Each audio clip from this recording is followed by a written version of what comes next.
Welcome to our RTX 5070 Showdown. Today, we will dive into a detailed comparison between two powerful graphics cards from Gigabyte, the WINDFORCE OC SFF 12G and the Eagle OC ICE SFF 12G. Both cards are built on the advanced NVIDIA Blackwell architecture, but they cater to different needs in the enthusiast market.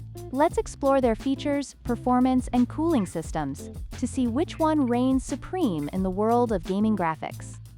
Both the WINDFORCE OC SFF and Eagle OC ICE editions are equipped with the same core specifications, featuring 12 GB of GDDR7 memory and utilizing the PCIe 5.0 interface.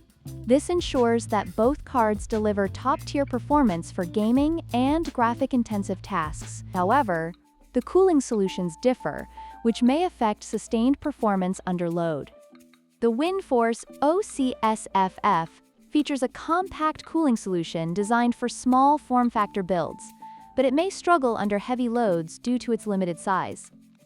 In contrast, the Eagle OC ICE SFF boasts a larger cooling system that allows for better thermal management, ensuring quieter operation and lower temperatures during intense gaming sessions.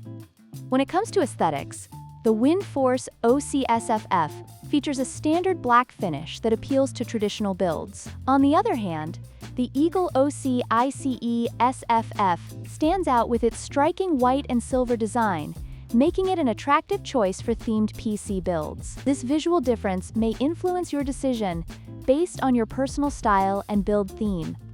In conclusion, both the Gigabyte GeForce RTX 5070 WINDFORCE OC SFF and the Eagle OC ICE SFF offer impressive performance, but they cater to different needs. If you're looking for a compact solution for a small form-factor build, the WINDFORCE OC SFF is the way to go. However, if you prioritize cooling efficiency and aesthetics, the Eagle OC ICE SFF is worth the extra investment. Don't forget to like, share, and subscribe for more in-depth comparisons.